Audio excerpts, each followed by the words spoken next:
Can you tell us a little bit about Mitt Romney wasn't expected to win in the South, was he? Well, the polling was never that great, and he was ahead in some of the polls even some time ago. The establishment, that's my dog. Well, I hope it is. The establishment in both the parties is behind Romney. Both the states is behind Romney.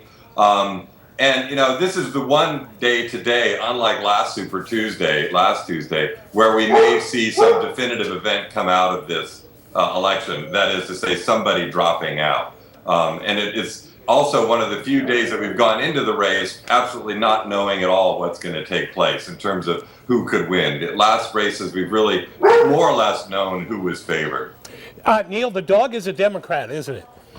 The dog is, he's an independent and he hates politics. Oh, okay. Well, then he's in the right household. Listen, what's the outcome if, a Ron Paul or a Newt Gingrich does in fact drop out? Doesn't that benefit Rick Santorum? It would absolutely. You look at the math, and right now we're basically locked in a three-way tie.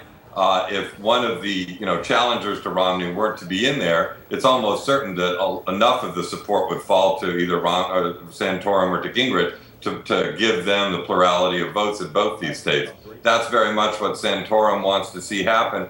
The one thing that's probably least likely to happen, I think, today is that Santorum would win one or both of these states. I think it's really down to it being a fight between Gingrich and Romney in these two states. And this is a potentially sort of crowning moment for Romney were he to actually go forward and to win there. Is there any possibility that the other two, one of the other two would drop out? Haven't they said they won't?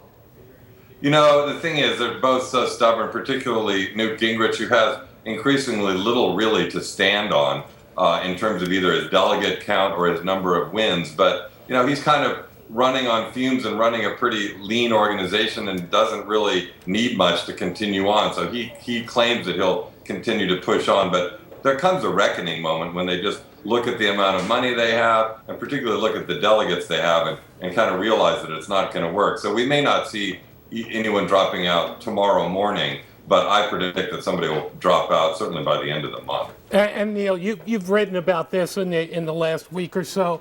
There does seem to be just pure mathematics on the side of Mitt Romney. There's an inevitability to his, coronation as the GOP candidate.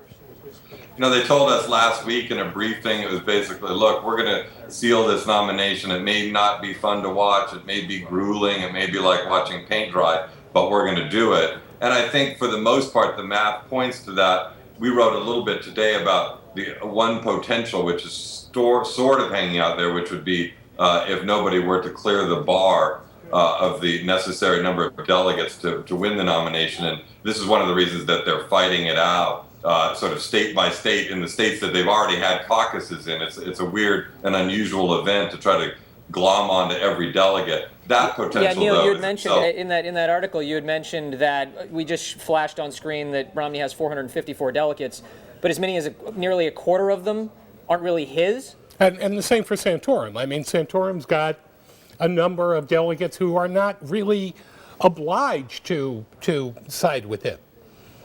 It's a hypothetical thing, this counting of caucus delegates, and Colorado is a good example. I talked to some people there yesterday. Santorum won Colorado. He got something like 40% of the vote. Now that the actual process of allotting delegates is taking place, Republicans there tell me that it's very likely that Santorum could come in third when it comes to the actual distribution of delegates because the mood there has changed and the party, organizations are more organized on the part of Romney and of Ron Paul than they are on Santorum. And that's the way these caucus states go. So ultimately, we're headed for a brokered convention?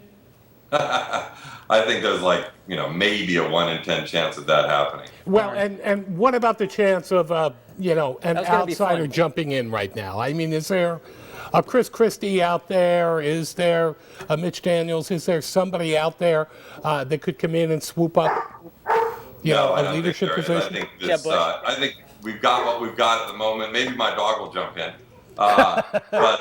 Well, it does seem to be raising his voice on Romney at some point here and see him as a guy who's going to go up against Obama.